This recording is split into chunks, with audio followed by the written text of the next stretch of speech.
Carrefour Gush Etzion dans les territoires.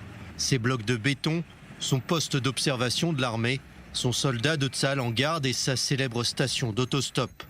Tout rappelle ici le 12 juin 2014, date du rapt et du meurtre de Naftali Frankel, Eyal Ifrar et Gilad Shaher, enlevés et tués par une cellule terroriste du Hamas. 5 ans après l'horreur, les parents du jeune Gilad, Bat Galim et Ophir Shaher se souviennent de cette soirée qui changera à jamais le cours de leur existence. C'était un jeudi soir, comme tous les jeudis soirs. Nous nous préparions à la journée du Shabbat. Nous nous sommes aperçus que Gilad tardait à revenir. Nous l'avons appelé. Il ne répondait pas. C'était bizarre. Cela ne lui ressemblait pas. Nous avons pris la voiture pour tenter de le retrouver. Nous nous sommes dirigés vers le poste de police de Modine. Commence alors pour Bat Galim et Ophir une course contre la montre pour tenter de retrouver leur fils vivant. Aucun d'entre nous n'a compris tout de suite ce qu'il se passait. Ça nous a pris du temps pour comprendre.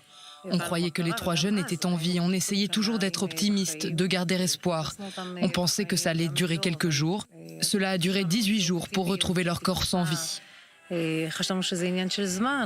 18 jours au cours desquels tout le pays se tient comme un seul homme autour des familles endeuillées, au-delà des oppositions idéologiques, au-delà des préjugés politiques. Durant ces 18 jours de recherche et au regard du flot de soutien venu des 4 coins du monde, nous avons eu l'idée de renforcer le lien entre Israël et la diaspora. Nous avons compris qu'il s'agissait d'une relation à préserver et à faire fructifier. Malgré la peine et le deuil, Bat Galim et Ophir Shaher entreprennent d'organiser un concours visant à améliorer les liens entre l'État d'Israël et la population juive à l'étranger. Le couple reçoit 700 projets venus d'une vingtaine de pays, des États-Unis, de France, mais aussi du Pakistan. Au travers de l'association Sunshine, nous avons observé les 700 projets et effectué une sélection. Sélection opérée par d'importantes personnalités comme Yitzhak Herzog, le président de l'agence juive, ou Ron Prosor, ou des associations telles que le Keren HaYesod ou le KKL. L'ex-patron de l'agence juive Nathan Sharansky et Ayelet Shaked composent aussi le comité directeur de sélection. L'ex-ministre de la Justice rend hommage au courage du couple Shaher. J'ai, comme tout le pays, été marqué par le meurtre des 3 adolescents, mais j'ai été impressionné aussi par le courage affiché par Bat Galim et Ophir, par cette volonté d'unir tous les juifs du monde entier au travers de ces projets.